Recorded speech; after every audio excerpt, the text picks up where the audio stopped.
Good evening, everyone. I'm gonna add Emily, today's guest. Let's see. And then when some people.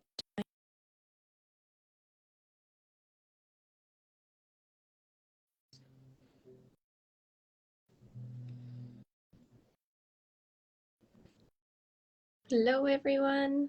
It's very nice to have you with us. Hi, Emily. Hi, Isadora. Hi. I'm Ramona, Isa's Oh, colleague. And apologies. don't worry about it. It's really cool to meet you, though. We've been just briefly in contact via email. Mm-hmm. So it's really, really cool to be online together today and chat about marine conservation and Wild AIDS mission. I would just say we give everyone another 1 or 2 minutes to join and then get a I might proper start. grab Mm-hmm. my headphones just to make sure I've got good audio, so I will be right back. Perfect.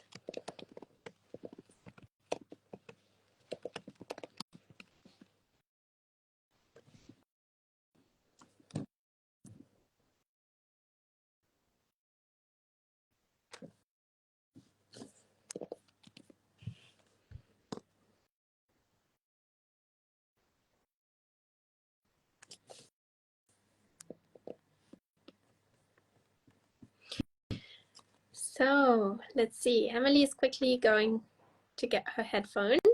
Here we go. There we go. All right, can you hear me? Yes, very well, thank you. How are you? Good, thanks. How are you, Ramona? Okay, I would say let's start. You ready? Yeah.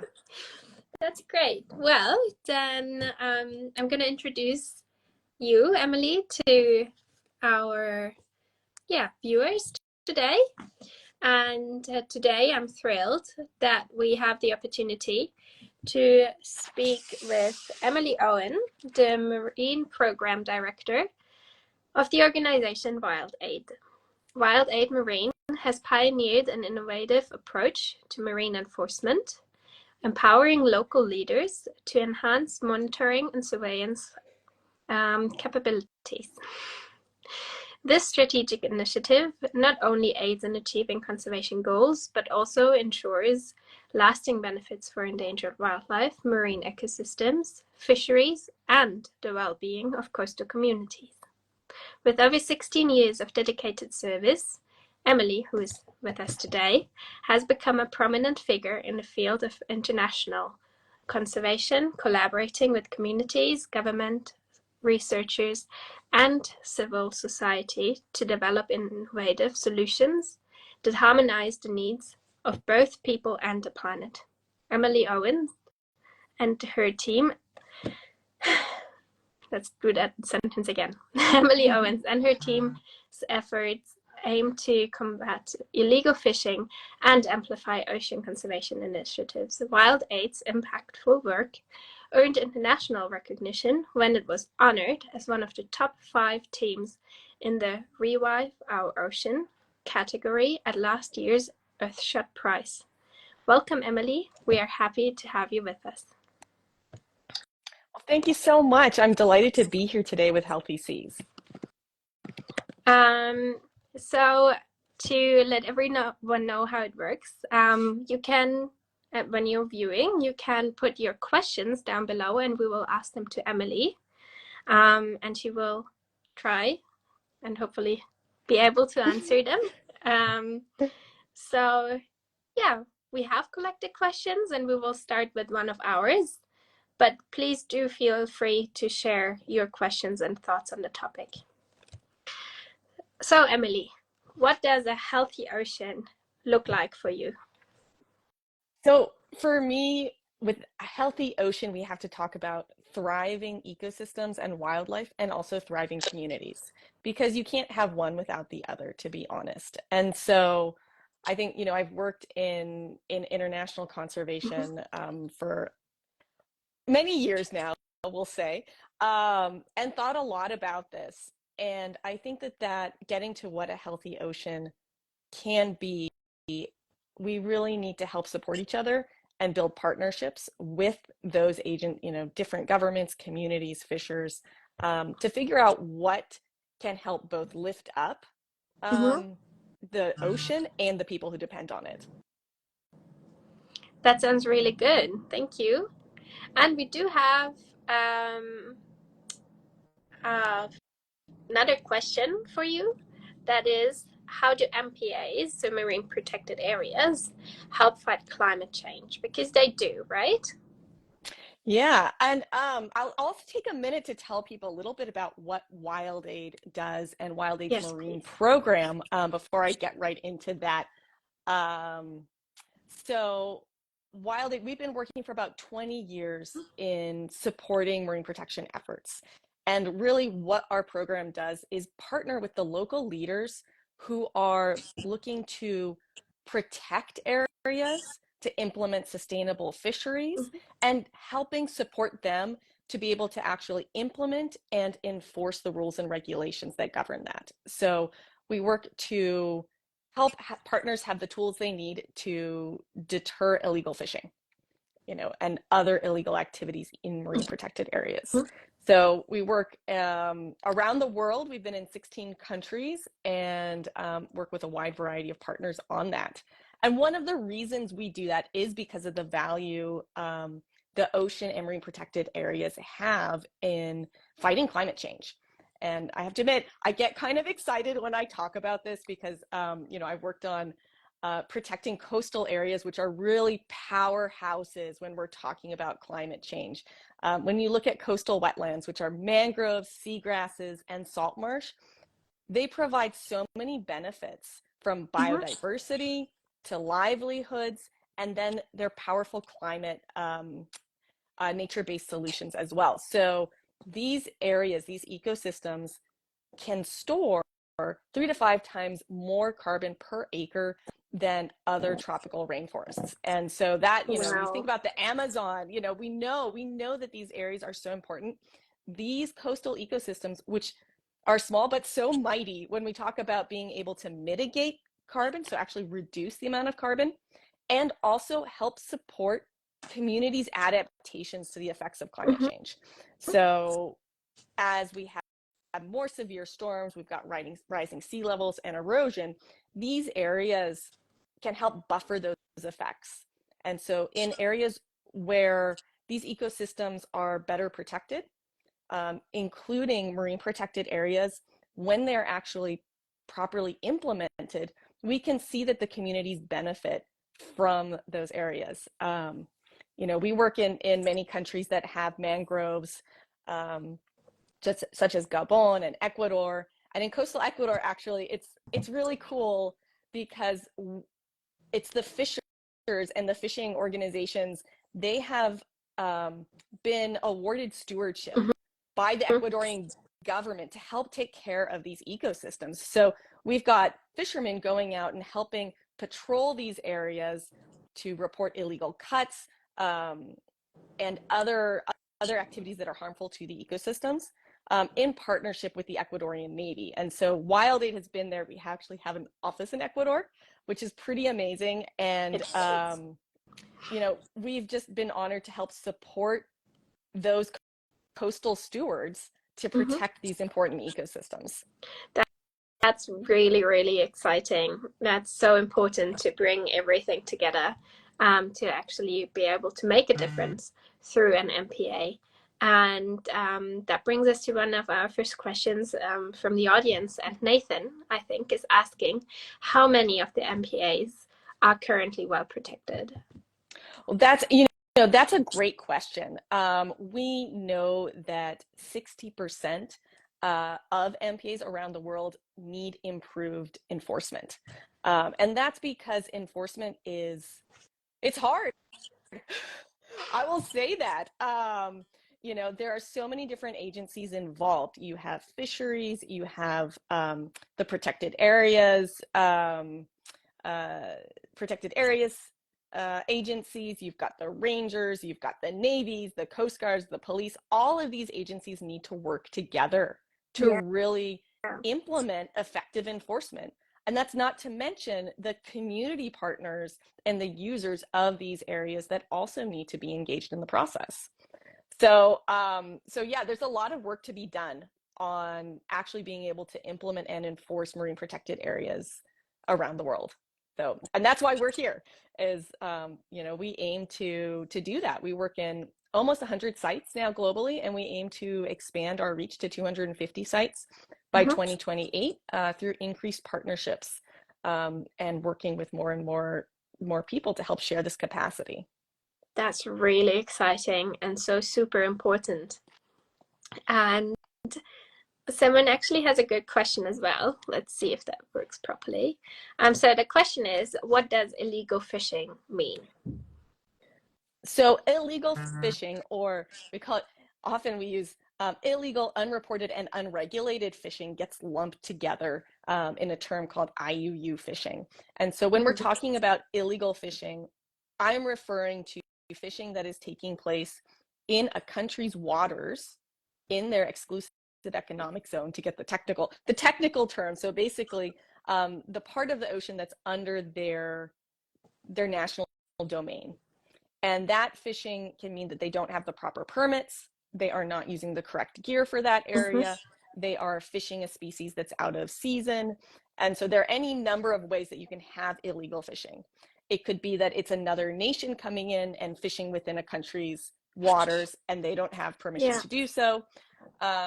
So many ways, but essentially any vessel, or can also be, doesn't have to be this big, large ocean going vessel, but any way that people are breaking the law and the regulations that have been established to protect those species by that country. Yeah, thank you so much for the really great explanation. And so now naturally the question arises, if rangers, or when than if, right, they find illegal fishing or come across illegal activities or illegal fishing gear that's actively deployed there, what can they do and what happens to the poacher? Yeah, so it probably depends on the scenario, what happens. But once a ranger or fisheries authority or the Navy has boarded another boat, the consequences might vary. There could be jail time, it could be a fine, their boat could be seized and basically taken away from them and become government property. Their fishing gear can be taken away from them. And so these different types of consequences that are tied to deter people should also be married with education and supporting people knowing how to best comply with these regulations. So really, look through a comprehensive approach. So yeah, it really does kind of vary, but the idea is that something is going to happen. If you're breaking the rules, something's going to happen. Here we might get a speeding ticket. If we're out speeding, we get pulled over, we know that we've broken the law and we get a speeding ticket. So similarly, when you're fishing illegally, depending on what you're doing and where, then there will be a range of consequences. And that's great, I guess, because it really ensures that the marine protected area is actually protecting the species within, or the ecosystem services that it provides for the community around it. And so is it a thing that when illegal fishing is happening and the Coast Guard, the Navy comes and does a fisher or the fishing person leave the nets in the water, leading to ghost nets? Does that ever happen? And if so, what can be done against this?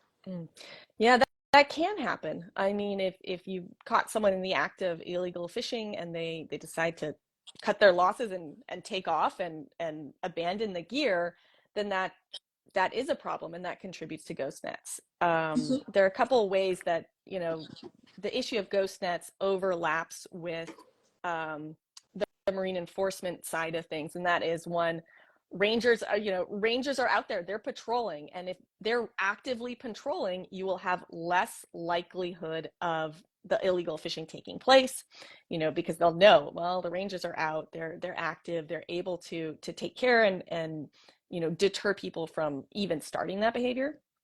They also, Yes. I mean, rangers do a lot of things, including if they see ghost nets out there, they pick them up.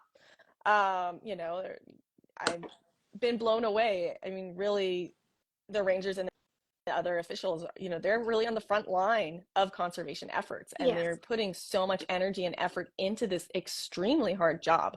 So, that includes picking up ghost nuts. Yes. And then we can also look at how to help prevent that and have, I was just talking about like policies and consequences a minute ago, is if you're able to include fines or consequences to abandoned fishing gear, and that kind of thing, then that can also help at least to create some sort of system and deterrence Mhm. to abandoning gear, or just leaving it out. So looking at that through a multifaceted approach, I think is really neat. And I should say our China team, while I didn't even mention where we work, but we work in Latin America, in Africa, in Southeast Asia, Caribbean, and other places. And so our China team is actually doing some cool stuff with ghost nets as well, which is with local partners supporting their collection and then turning them into new um, things such as hats. So I don't know. I think that's a really cool initiative that Wild Aid's China team is doing. So I thought I'd mention That's really it. exciting. So someone is asking, how big can a marine protected area be, on average, just to understand how challenging it is to actually patrol them and keep them safe? They can range from very small, just a couple square kilometers along a coast, to extremely large. I've worked in marine protected areas that are the size of France, Wow. actually. Yes, so that's a lot of ocean. And one of the areas where Wild Aid works is actually the Eastern Tropical Pacific, and a migratory corridor that's comprised of multiple extremely large marine protected areas off the coast of Costa Rica, Panama, Colombia, and Ecuador. It's hugely valuable for migratory species. This really exciting initiative that these four governments have come together to do.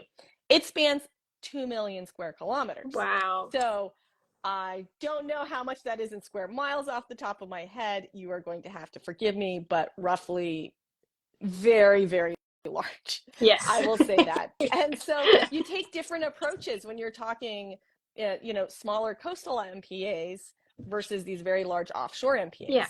And, here on the offshore MPAs, technologies such as satellite technologies can really help to detect vessels where you're saying, that doesn't look quite right. What is that vessel doing in there?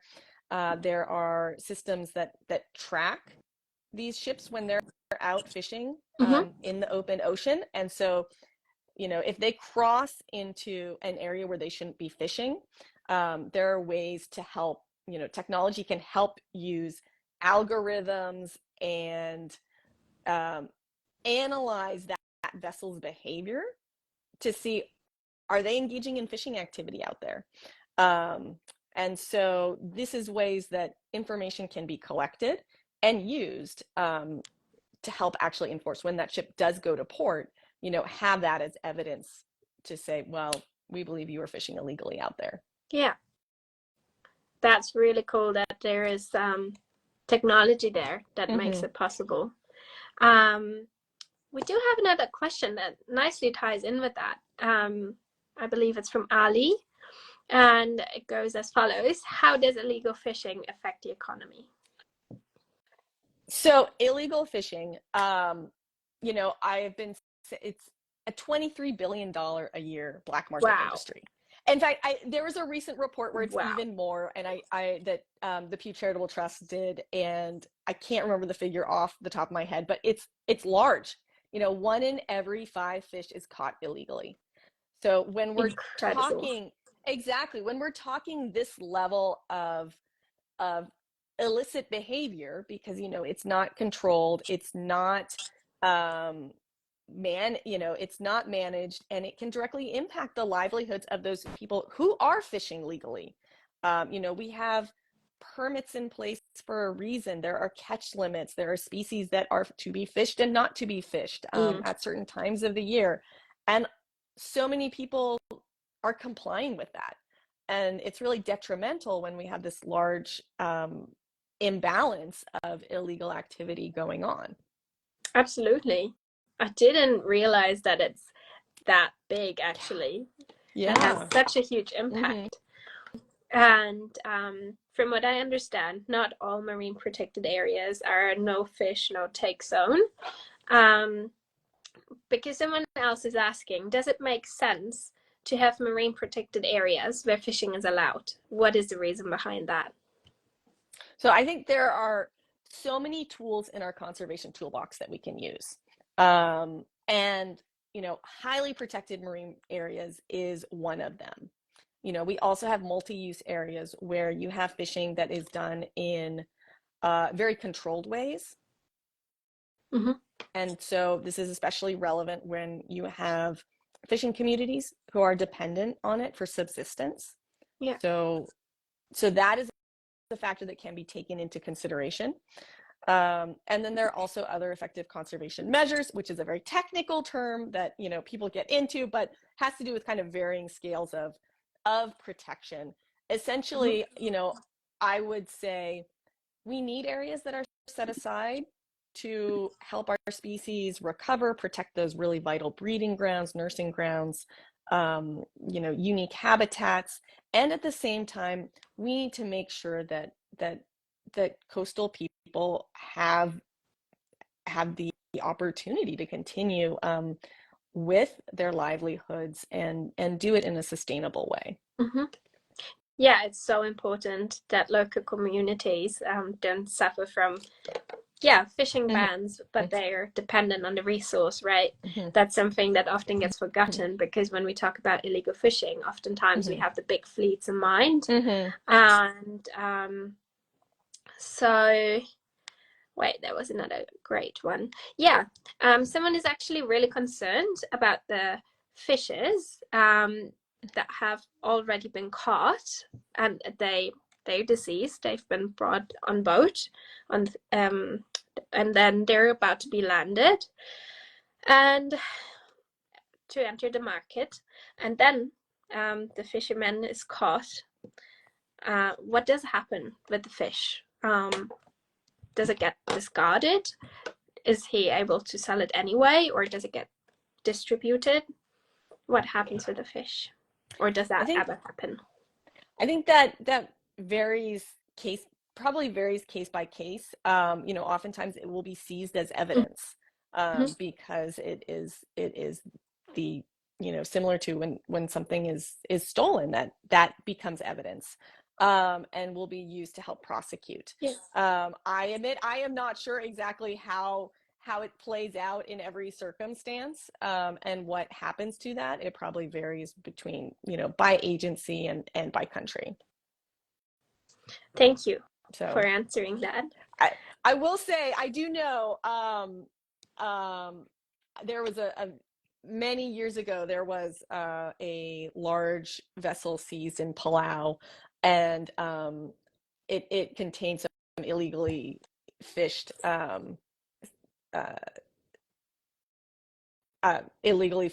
species on it, and they burned the whole vessel as as a signal. I mean, this might have been 10 years ago at this point, just to send a signal to say, you know what, this is how committed we are to this. And it did send a message, I think.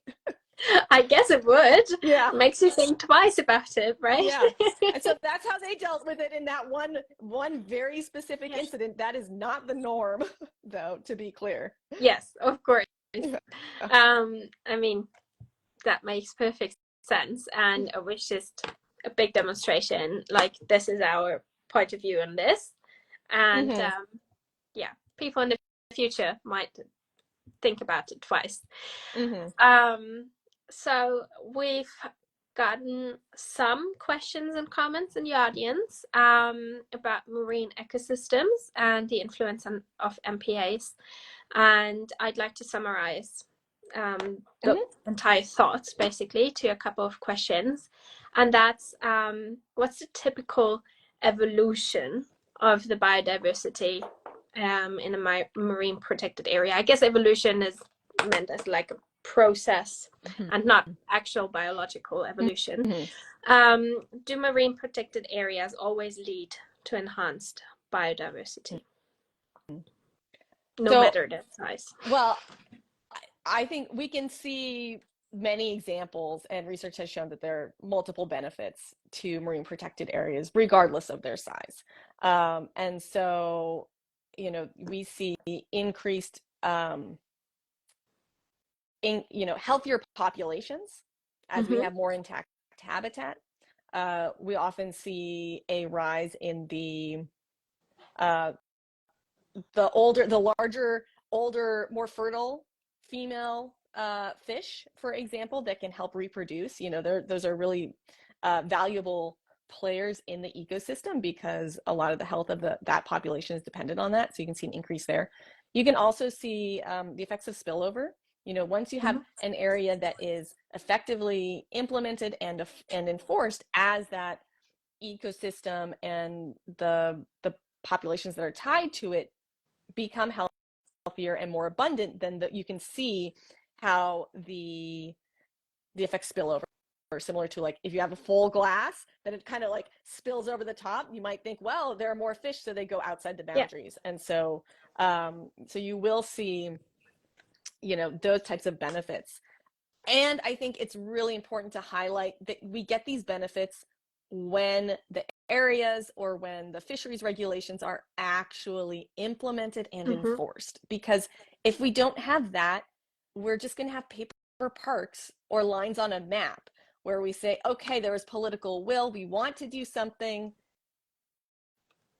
but we're not able to actually follow through, and Yeah. because it is hard. And so that's what WildAid's marine program works on, is to really support the governments, the communities, the NGOs who are working to build successful implementation and co-design enforcement systems that really work for them. That's really good because it's not like one system fits everyone. Mm-hmm. So you really need to get creative and develop systems that specifically fit the needs of that specific MPA, right? Mm-hmm. So Exactly. that's And really cool yeah, that you there's come up no, with a sorry. custom solution for everyone, Yeah. right? Yeah. Yeah, there's That's no really, really cookie good. cutter approach. Yeah. It really, we can follow a good methodology and a base methodology, but it really is tailored to every situation. And that's just so important.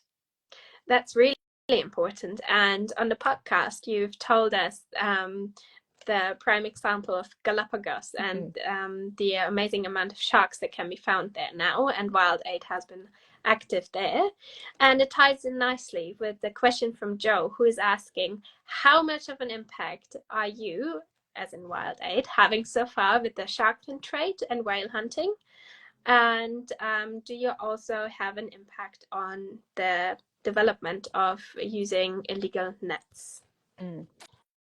So I'll speak mostly to shark Mm-hmm. fins and WildAid. We've got our marine program, which is very effective, or very active on the water, looking at enforcement. And then we also have a large communications branch that's very active in Southeast Asia and Africa to help decrease consumer demand for illegal wildlife products.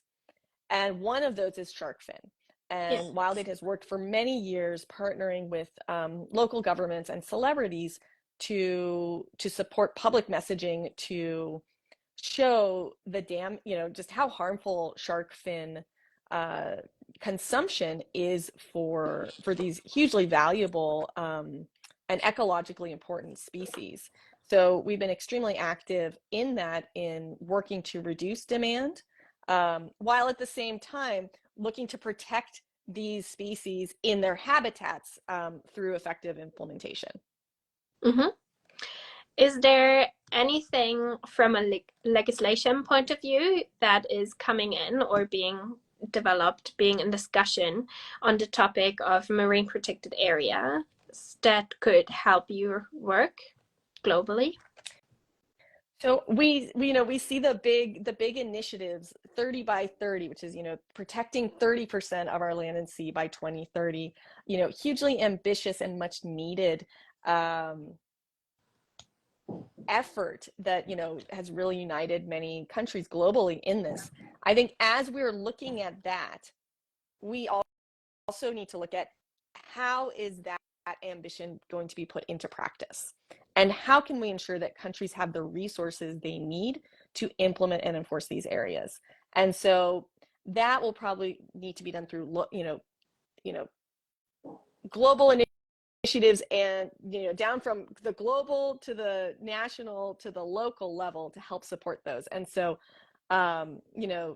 speaking specifically to legislation in the country and different types of policies and regulations, as these marine protected areas are being created and fisheries regulations are being created, it's really useful to incorporate certain almost simple points that will help make enforcement an awful lot easier and doable. And so everyone will benefit from that at the end of the day. So starting as you have, the goal of creating an MPA, looking at how will that play out down the line, I think is something that can be and is much needed to include in this whole effort. That's really good that there's some big global movement. Mm-hmm. And we have a question from much in the beginning, basically, and it's really good now, I think, is what are your European partnerships? Because we've heard you are quite involved globally. And but yeah, just about your European partnerships and if you have any goals for Europe specifically. Mm-hmm. So I'll admit, Europe has not been one of our areas of focus. We are focused, in other parts of the world, because we are looking at finding some of the countries where the greatest need exists and helping to support and fulfill those needs. So, our focus has been more in the global South Mm-hmm. to look at that and support that. Europe, I am excited to be at the Our Ocean Conference in Oh wow. Athens, Greece later this month. So I think that will be an opportunity for me to meet with, certainly people in Europe who are working very hard. I know that there are certainly needs in there as well. And we do partner with other organizations working in the monitoring, control, and surveillance space, as well as other civil society organizations and such based out of Europe. Mm-hmm. So I look forward to perhaps making some more connections later this month on that side of the globe. Really exciting. A couple of team members will be there as well, Mm-hmm. so you might have the chance to meet up in person. Oh, fantastic. And I know that everyone in the team is really excited for the conference as well. So yeah, that's really, really exciting. And someone else had the question, which is kind of nice here as well, is how expensive is it to set up an MPA? And where would the funding come from? I guess it's specific from case to case, isn't it? It is. I mean, it can vary from, lower amounts, like in the thousands, up until the millions, depending on the size and the challenges associated with the MPA. One common thing is yeah, where does the money come from? So, knowing that resources are more limited than we like, when the Wild Aid team is working with partners, we always try to identify cost-effective solutions. So where are they going to get the most bang for their buck? Yeah. What makes the most sense? How can we help set up long-term solutions that will work for them over time? And also on the financing side, I think that that's an area where, there are some bright spots and exciting things happening in conservation finance. I'm excited to see those tie more closely to, to specifically enforcement needs. But we see debt swaps and blue bonds, project for finance permanence, and all these great acronyms and such that come up about uh, you know different financial innovations that are coming up. Mhm. And so I think there's hope. A lot of people are talking about this, and I'm excited to participate in that conversation to ensure Absolutely. that the needs that countries are facing are met, because this is a lot of responsibility to take on. And so we want Yes. to make sure that the agencies, the communities who themselves are the ones pushing for this, in some cases, that they have the resources, the equipment, the training, um, the protocols that make sense, all in place to help them really carry out this important job. That's really, really exciting. And I guess another factor, I'm not sure how important it is there, um, but there are many ecosystem services that come from the ocean, including protecting erosion from the land through mangroves, fishing as an important food source, but also certain touristic activities like scuba diving, whale watching for the big migratory species. And the question is, can those MPAs also support the survival and actually help big migratory species to thrive as well, even though they're just localized? They can certainly, and this is why when we see this area in the Eastern Tropical Pacific that I mentioned, it's this really large corridor for migratory species. So you see, whales and sharks and turtles that are all transiting through this area up the coast, in the Pacific. Well, it's offshore. It's not on the coast. It's pretty Yeah, offshore, but up through the Pacific. And so by having areas where they can transit safely, or having their key breeding grounds, calving grounds, nursing grounds, feeding grounds as protected areas, then they can have that respite and have a refuge, as they go through and continue on their migratory journey. that's really, really cool. Yeah. And also that MPAs don't always have to be attached to a shoreline. That's also something that's really interesting, I think. Mm-hmm. Um, and I guess, yeah, Samara, I think, had a really cool suggestion, and it is it's just a thought basically on the topic of how to finance an MPA and the protection of it. She says, how cool would it be if the fines were from illegal fishing would be directly reinvested into the MPA? That's just her Mm-hmm. thoughts on it, and I think Mm-hmm. it's quite a brilliant idea, actually. Yes, Um, yes, absolutely. I agree. And I think, we're exploring that with some of our partners to see how, we work with Galapagos and have worked with them for 20 years. And so I think they are certainly looking at that as well, and how they are uniquely positioned as being known around the world, be able to help put some, certainly entrance fees towards this, and then other sources of income. I think that's really, really cool. And then when we have the funding for MPAs, Ali is asking how much time is required to restore habitat which has been destroyed previously through, activities that are just not beneficial, I guess. Ooh, that's a good question. And I'm sure it's going to vary by ecosystem. I don't know exact years, but I will say likely many years, depending on the ecosystem. If it's an area that will not be, is able to recover more quickly within a few years, you might be able to see more effective benefit, or more immediate Mm-hmm. impact. However, many of these ecosystems have been built over hundreds or thousands of years, and so the impacts might not be recovered within our lifetimes. Certainly, we look at mangrove forests and seagrass beds. They store carbon down there for centuries or even thousands of years.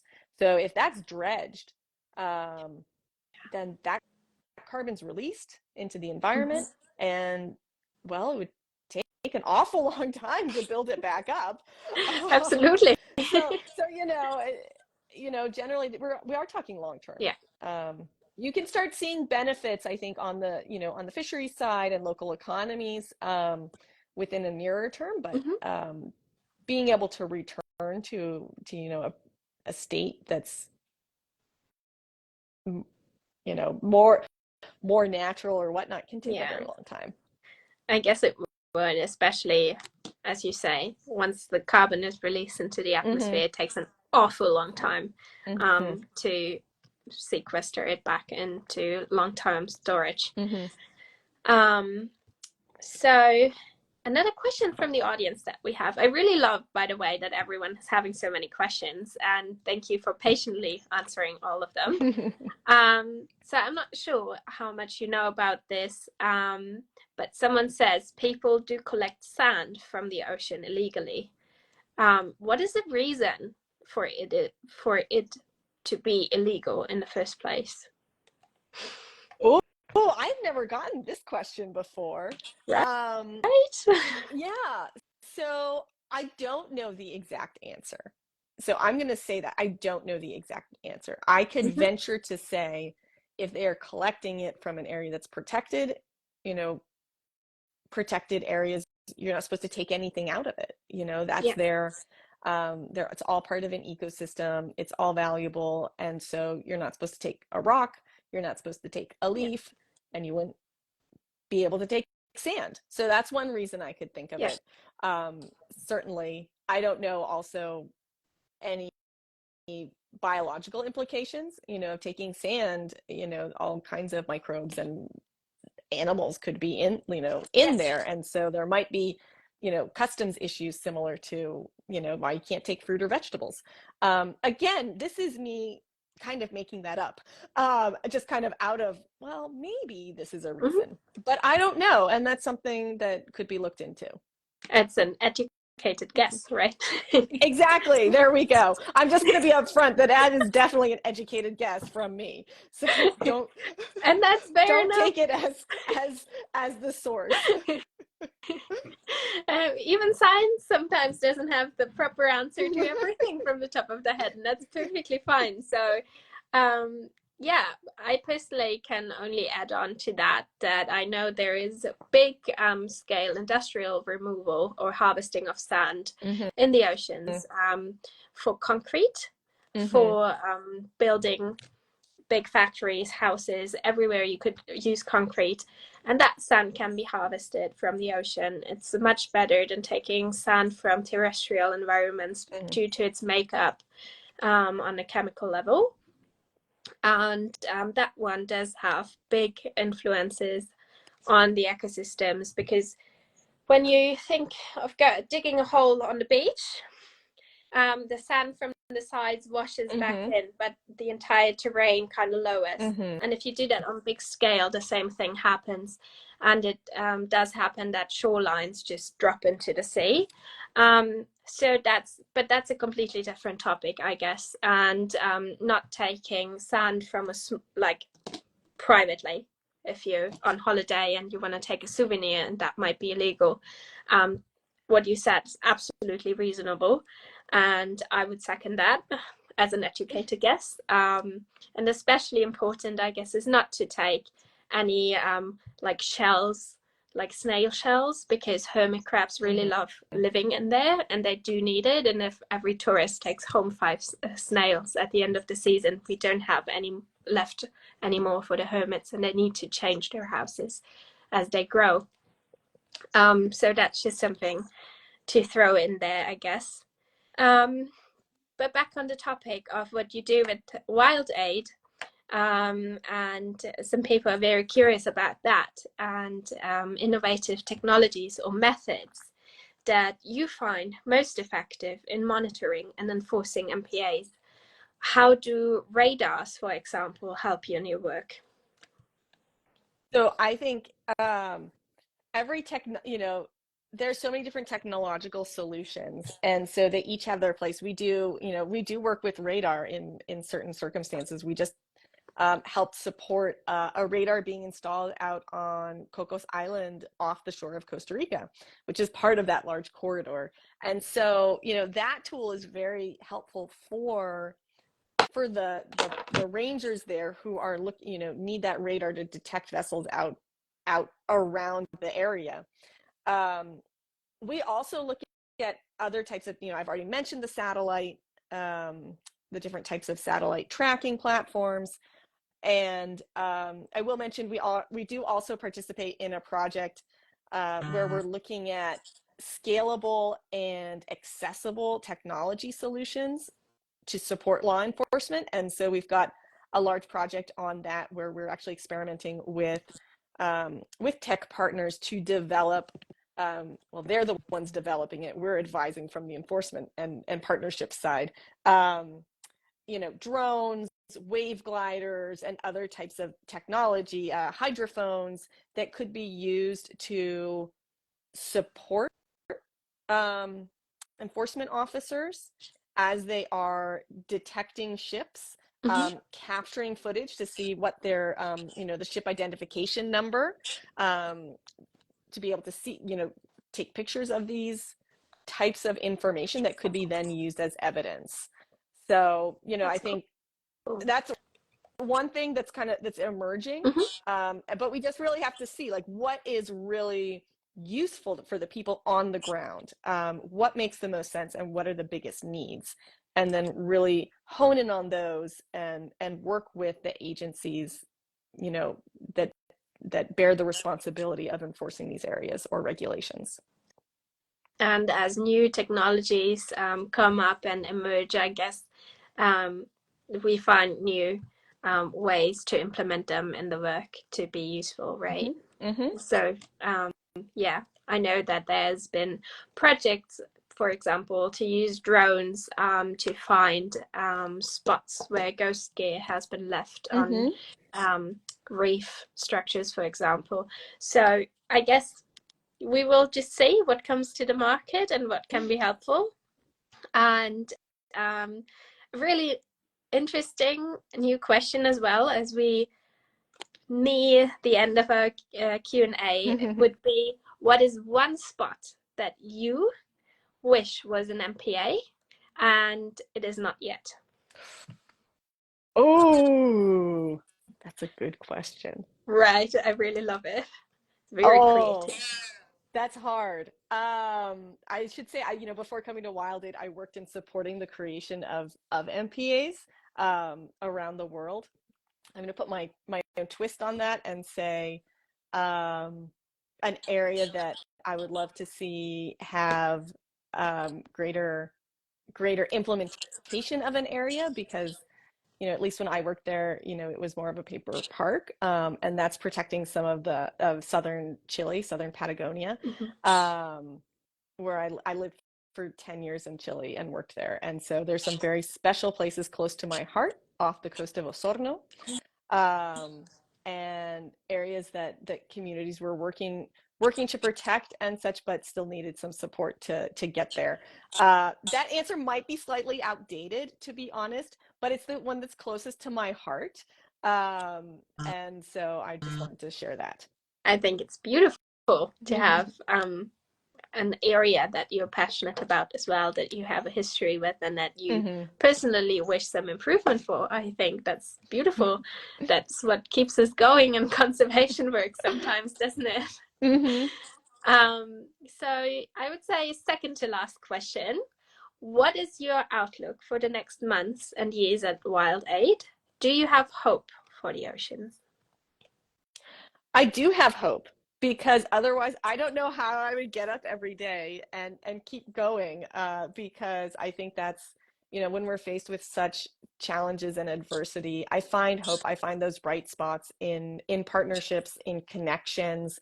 And for Wild Aid, we are here to help support these lofty and ambitious and much needed goals.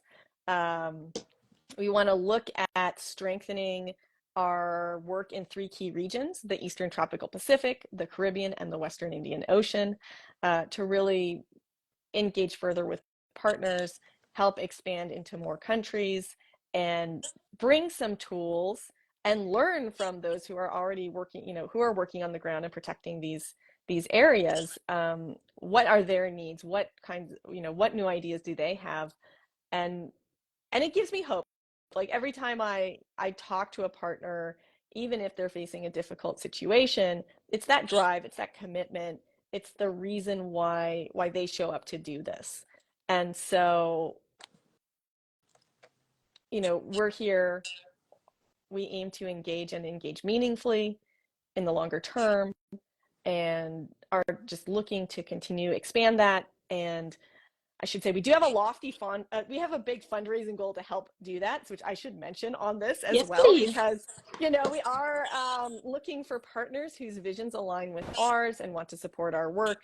Every dollar counts to those rangers on the ground. Honestly, sometimes it's just helping getting them uniforms or binoculars to support their job, up to much larger support through trainings and vessel boats and that kind of thing.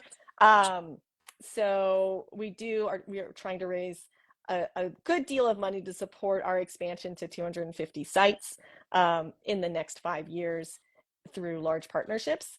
And so for Instagram Live, I don't know, I would say every dollar counts. If you want to help contribute to my large $30 million goal for work over the next 5 years to help those people who are out protecting marine protected areas, who are looking to support sustainable fisheries regulations. Yeah. I'm here to talk further. And there's so much I haven't shared on this interview that I could tell you about from each of our sites around the globe, that I'm always happy to chat. And I should also mention, follow Wild Aid on Instagram. That way our Absolutely. social media manager is great. And so I want to plug that. Follow us, check out our website, drop us a line if you want to connect more. That sounds absolutely beautiful. And Isa is adding on that the coast close to Osorno is beautiful and really worth protecting. Breathtaking Pacific. Oh. So, Samara is saying, Emily, thank you for sharing your mission and activities, but also your passion with us. And I would really like to second that one. As we are now coming to the end, I would also like to address everyone who has been viewing, everyone who has or is going to watch it back when they have time for it. Thank you so much for viewing, for participating, for asking all of your questions. We invite you to share more questions in the comments section below, and we will continue to address your questions together with Wild Aid later on.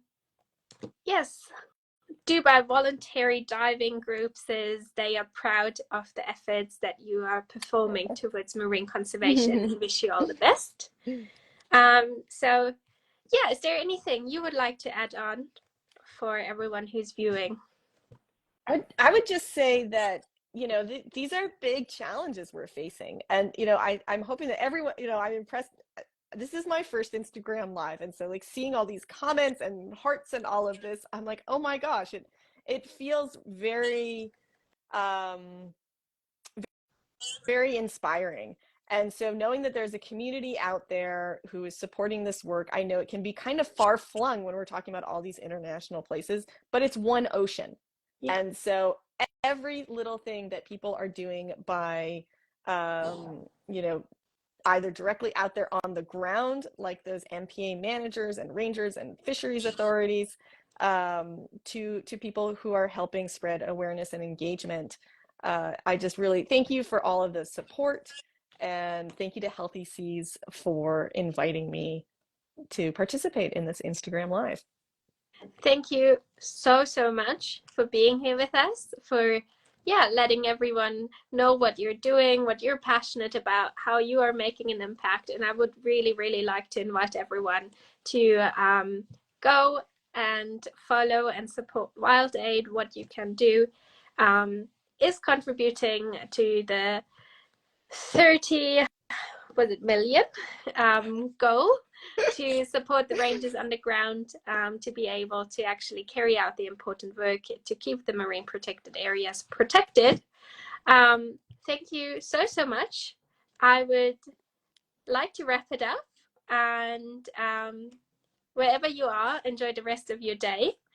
Yeah, thank you so much, Emily. It was a real big pleasure to have a chat with you. And if anyone is further interested in details about Galapagos and the work of Wild Aid, do go check them out on their Instagram and website, and go ahead and listen to the podcast we've recorded previously. We will drop the link in the comment section later on as well. Thank you so much, Emily. Enjoy your day, and hopefully see you soon. Thanks so much, Ramona. It's been a true pleasure to chat with you and engage with the audience. So thank you again, and congratulations on all the great work Healthy Seas is doing. Thank you. Back at you as well. Bye, All right, Emily. bye.